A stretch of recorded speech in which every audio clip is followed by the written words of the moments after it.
Pastor Nganga. Don't call me. Apostle Nganga. Don't call me. Nganga. Naona kama hauna masikio. Na wewe Pastor Maina unataka uitwe aje ndio uitike? Nilikwambia mimi si bishop, mimi si pastor. Wait a minute. Who are you? Mimi ni mwanajeshi. Allah. Sawa, mwanajeshi komanda, itika pasi. I'm also a doctor. Wewe si daktari bana. Mimi si daktari, mimi ni ai, Munish pasi muita vile anataka kwa sababu hapa sioni mkielewana. Doctor. Yes brother. Mimi ni baba yako kiroho. Wewe ni mtoto wangu kiroho. Nani? Wewe. Mjinga wewe. Yesu! What did you say? Ng'ombe wewe. Una nini wewe? Yaani huyu Munisha anajaribu kusema nini? Nasema ati yeye ni baba yangu ya kiroho. Na mimi nilikuzaa kiroho. Wewe. Munishi. Ulikuwa unapenda sana kusikiliza nyimbo zangu. Umeishi na kinanda ukiimba nyimbo zote miaka yote na una hata choo.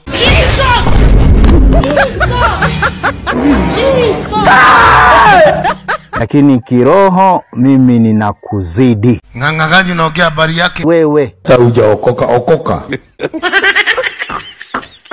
Na hata ulipokuwa jela na ulipotoka ulitumia baisikeli kusambaza nyimbo zangu. Nani anakuambia hivyo? Nikudanganya ulidanganywa. Mimi nilikualika Mombasa ukaja ukaiba crusade yangu. Sasa Munishi tuheshimiane tafadhali. Munishi sasa wewe ni nani sasa wewe kwangu? Mimi ni baba yako kiroho. Funga mdomo yako. Shut up. Oh my God. Sababu mimi sirika yako. Una miaka zaidi ya 70, mimi sijafika huko. Mimi ni mzee. Kuna mahali umekosea hapa. Pale unapofurahia sana waziri Kiki na yule waziri mwingine wa barabara kurudi nyumbani. Nimefurahia sana. Sana. Hallelujah. Unadai kwamba ni unabii wako ndio uliosababisha hawa watu warudi nyumbani. Hapo nakwambia si kweli. Kwa nini? Kwa sababu kile kimefanyika mpaka hawa watu wakarudi nyumbani ni kwa sababu ya maandamano, na Mungu aliowatumia kufanya hayo maandamano ni vijana wa Gen Z. So, sio wewe. mimi najua. Will you keep quiet? Kwa hiyo hapo unataka tu kurukia gari moshi kwa mbele. Hapana. Nimekataa hiyo. Kosa la pili, ndugu yangu Apostle Nganga, mwanangu kiroho. Kosa la pili, Useme haraka.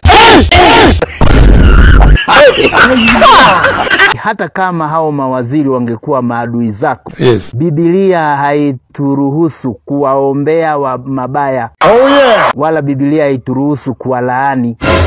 Biblia inasema adui yako mpende. Hiyo Biblia tupa. Funga nayo mandasi.